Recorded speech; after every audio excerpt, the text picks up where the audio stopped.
Company में क्या अंतर होता है। तो difference between cooperative society and company. देखिए, अब हम 10th में नहीं रहे कि हम इस तरीके से डिफरेंस करें कि ये हो सकता है ये नहीं हो सकता है। हमें डिफरेंस के लिए कंपेयर करना जरूरी है। क्या करना जरूरी है? कंपेयर करना जरूरी है। कंपेयर करने के लिए हम क्या शब्द इस्तेमाल करते हैं? Basis. So without any basis we can't compare. तो हमें कंपेयर करना है, यानी कि डिफरेंस निकालना, तो डिफरेंस के लिए हमें कंपैरिजंस का इस्तेमाल करना पड़ेगा। तो जो सबसे पहला डिफरेंस हमारा निकल के आता है कोऑपरेटिव सोसाइटी और कंपनीज में, अगर मैं यहाँ पे एक अपन टेबुलर फॉर्मेट ड्रॉ कर लेते हैं ताकि हमें आसानी हो जाए समझने में।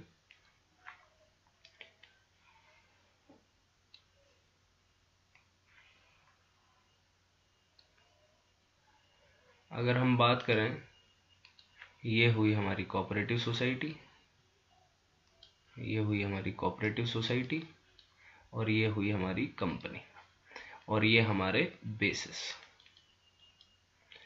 तो सबसे पहला बेसिस देखते हैं दोस्तों कंपेयर करने के लिए। तो सबसे पहला बेसिस जो हम कंपैरिजन में ले सकते हैं वो है फॉर्मेशन। वो क्या है? फॉर्मेशन। अब फॉर्मेशन की बात रही तो कोऑपरेटिव सोसाइटी को रजिस्टर्ड कराना कंपलसरी है, और रजिस्टर्ड किस में कराएंगे? कोऑपरेटिव सोसाइटी एक्ट के अंदर रजिस्टर्ड कराएंगे।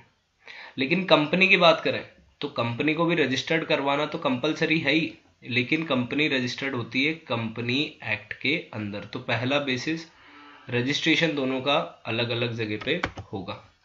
रजिस्ट्रेशन दोनों का अलग अलग जगह पे होगा। दूसरा हम लेते हैं कंपैरिजन मेंबर्स का। दूसरा हम कंपैरिजन डिफरेंस दे सकते हैं मेंबर्स का, कि कोऑपरेटिव सोसाइटी बनाने के लिए कितने मिनिमम लोगों की जरूरत पड़ेगी। तो कोऑपरेटिव सोसाइटी बनाने के लिए 10 लोगों की जरूरत पड़ेगी।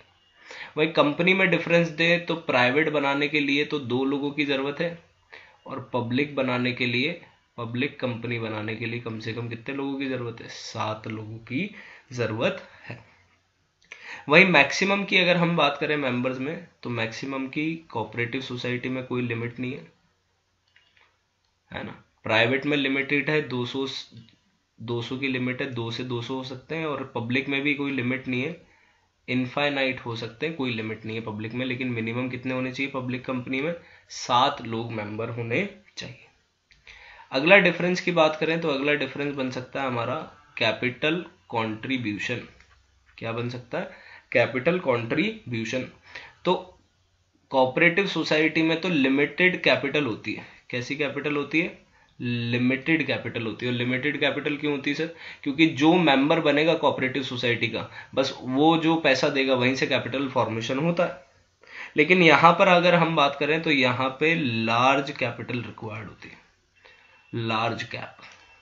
यहां पे छोटी मोटी कैपिटल का काम नहीं है, कंपनी की बात चल रही है भैया, बड़ा मामला चल रहा है। आगे हम और डिफरेंस की बात करते हैं। एक डिफरेंस और बन सकता है हमारा लायबिलिटी। लायबिलिटी, तो लायबिलिटी दोनों में सेम है। डिफरेंशिएट अगर हम करें तो एक सिमिलैरिटी मिलती है कि कोऑपरेटिव सोसाइटी की लायबिलिटी भी लिमिटेड होती है और कंपनी की भी लायबिलिटी लिमिटेड होती है। हालांकि एक कंपनी होती है जिसको अनलिमिटेड कंपनी बुलाते हैं, जिसकी लायबिलिटी क्या होती है? अनलिमिटेड होती है। लेकिन इन द 11th ये इतना बड़ा पंगा नहीं है। अगला डिफरेंस का बेसिस बनता है हमारा control and management. Control and management. तो हम सभी को पता है कि कोऑपरेटिव सोसाइटी के अंदर तो क्या चलाई जाती है? कमेटी। क्या बनाई जाती है? कमेटी।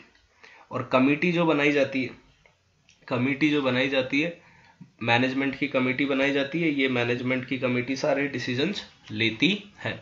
लेकिन यहां पे बात करें तो ओनरशिप और मैनेजमेंट अलग अलग माना जाता है।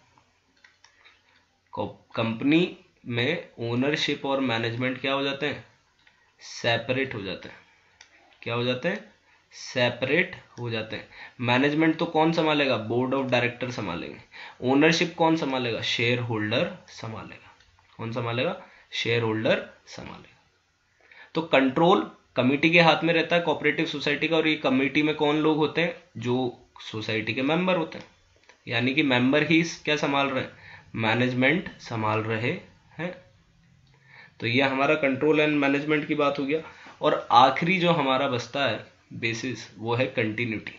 ज्यादा लंबा कौन चलता है, कोऑपरेटिव सोसाइटी ज्यादा चलती है कि बिजनेस कंपनी का ज्यादा चलता है? तो ये भी स्टेबल है, लंबे समय तक ड्यूरेबल बिजनेस है कोऑपरेटिव सोसाइटी, है ना। और ये भी स्टेबल है।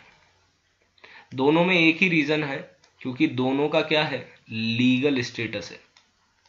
कंपनी भी कंपनी एक्ट में रजिस्टर्ड है और सोसाइटी भी किस में रजिस्टर्ड है, कोऑपरेटिव सोसाइटी एक्ट में रजिस्टर्ड है।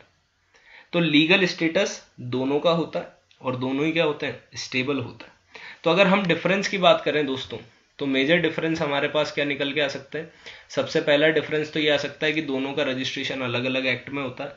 एक का कोऑपरेटिव सोसाइटी एक्ट में होता है, एक का कंपनी एक्ट के अंदर होता है। दूसरा डिफरेंस हम मेंबर्स का ले सकते हैं। कंपनी बनाने के लिए 2 लोगों की या 7 लोगों की जरूरत है, कोऑपरेटिव सोसाइटी बनाने के लिए 10 लोगों की जरूरत है। कैपिटल कंट्रीब्यूशन कोऑपरेटिव सोसाइटी में लिमिटेड होती है, कंपनी में लार्ज कैपिटल की रिक्वायरमेंट होती है। लायबिलिटी की बात करें तो लायबिलिटी दोनों जगह लिमिटेड है, कंटिन्यूटी दोनों जगह स्टेबिलिटी है। लेकिन कंट्रोल एंड मैनेजमेंट का भी एक डिफरेंस बेसिस बन सकता है कि कंपनी में तो ओनर शेयर होल्डर होते हैं और मैनेजमेंट बोर्ड ऑफ डायरेक्टर संभालते हैं, लेकिन कोऑपरेटिव सोसाइटी में जो मेंबर्स होते हैं वही कमेटी बनाते हैं और कमेटी बना के डेमोक्रेटिक मैनेजमेंट के जरिए मैनेजमेंट फॉर्मुलेट किया जाता है।